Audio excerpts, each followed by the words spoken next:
Assalamualaikum warahmatullahi wabarakatuh. Anak-anakku, selamat pagi. Salam sejahtera untuk kita semua ya.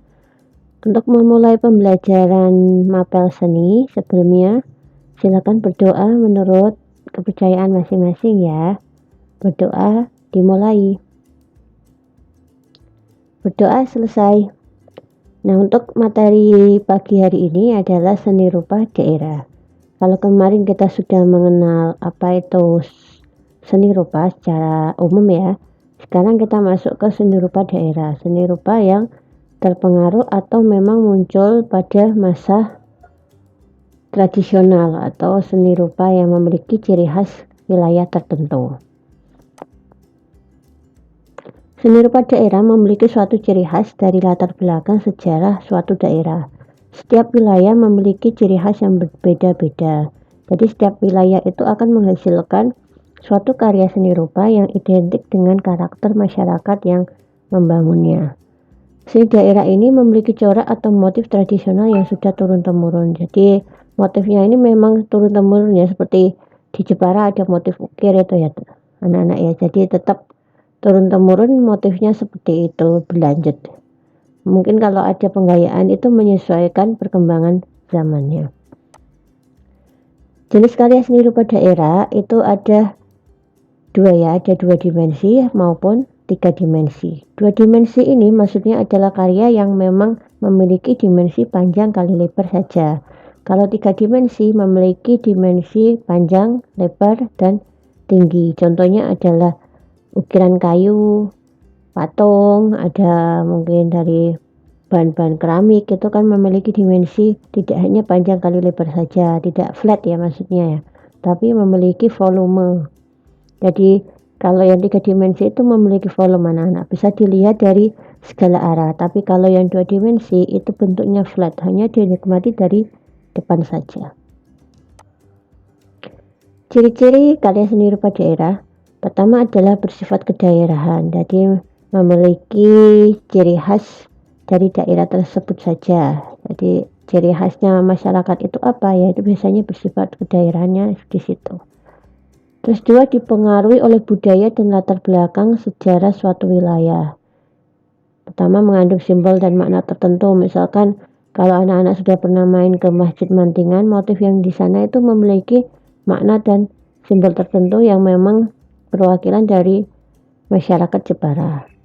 Sering digunakan dalam upacara adat, keagamaan, atau kebutuhan sehari-hari. Jadi kalau motif di masjid itu, di Masjid Mantingan ya, itu kan memang muncul untuk memperindah tampilan masjid. Tapi selain itu dia juga memiliki suatu makna.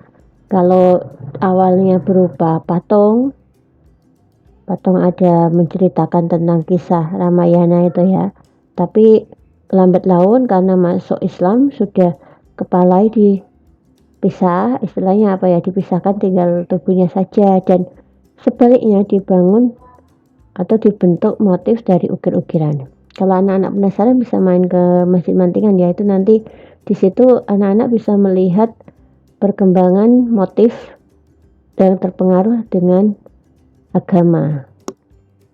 Terus 3, dibuat dari bahan alam yang berasal dari lingkungan tersebut. Jadi untuk karya seni rupa daerah ini biasanya memang menggunakan bahan-bahan yang ada ya. Jadi ya memang kalau di Jepara misalkan dulu itu melimpah kayu jati, ya akhirnya muncul ukir-ukiran. Kalau sekarang sudah mulai berkurangan, tapi karena sudah ada motif itu atau sudah ada keterampilan itu, jadi masyarakat juga akan mencari bahan yang lain. Tapi biasanya suatu karya seni akan dipengaruhi oleh melimpahnya bahan yang ada di sekitar alamnya itu. Yang ketiga, corak dan motifnya dipengaruhi oleh kondisi fisik atau geografi suatu daerah. Nah, biasanya kalau coraknya, motifnya seperti motif batik itu ya, motif batik Jepara itu kan menggunakan lunglung ukir Jepara, karena memang dipengaruhi oleh kondisi fisik. Jadi memang masyarakat di situ cenderung motifnya apa. Nah, biasanya yang dikembangkan adalah motif-motif yang memang berkembang di masyarakat. Fungsi karya seni rupa daerah. Ada 2 fungsi karya seni rupa daerah, yaitu fungsi individual dan fungsi sosial. Fungsi individual ini hampir sama dengan fungsi karya seni rupa secara umum ya. yaitu sebagai media ekspresi jiwa, emosi, dan mencerminkan segala sesuatu, baik suka, duka, maupun amarah. Kalau yang seni rupa daerah untuk mengekspresikan cita-cita juga bisa ya, jadi seperti kita harapan, pandangan hidup kita itu kita ekspresikan melalui karya seni rupa daerah juga bisa ya. Itu yang fungsi individual. Sedangkan fungsi sosial ini memiliki fungsi yang memang untuk tujuan untuk hal lain selain untuk kepuasan diri sendiri, misalkan untuk media pendidikan. Jadi mengajarkan suatu ilmu pendidikan kepada masyarakat yang lain. Sebagai media hiburan, jadi bisa menghibur orang lain, misalkan karya-karya seni tari, musik, itu kan memberikan hiburan kepada orang lain. Media komunikasi, jadi antara seniman dan penikmat karya itu ada suatu komunikasi yang terbangun di sebuah karya. Atau sebagai media keagamaan, jadi karya seni itu sebagai pengantar untuk media keagamaan supaya kita lebih mengenal agama tertentu atau lebih memahami agama tertentu. Nah, untuk materi yang tadi sudah jelas ya anak-anak ya. Apabila belum jelas bisa ditanyakan ke Bu Titik melalui WA ya. Nah, untuk itu kita masuk ke tugas siswa. Tugas siswanya simple anak-anak. Jadi cukup memilih satu karya seni rupa daerah yang ada di wilayah tempat tinggalmu. Jadi misalkan kalian tinggal di Jepara, pilih saja satu karya seni rupa yang ada di Jepara. Bisa dikhususkan ke tempat tinggal, misalkan daerah Bandungan, bisa pilih saya seni rupa yang di Bandungan apa ya, atau mungkin di Saripan. Nah, itu bisa dicari sesuai tempat tinggal kalian ya. Setelah ketemu satu, misalkan saya mau ngambil seni ukir. Nah, kita masuk ke pembuatan atau pendeskripsian karya ya.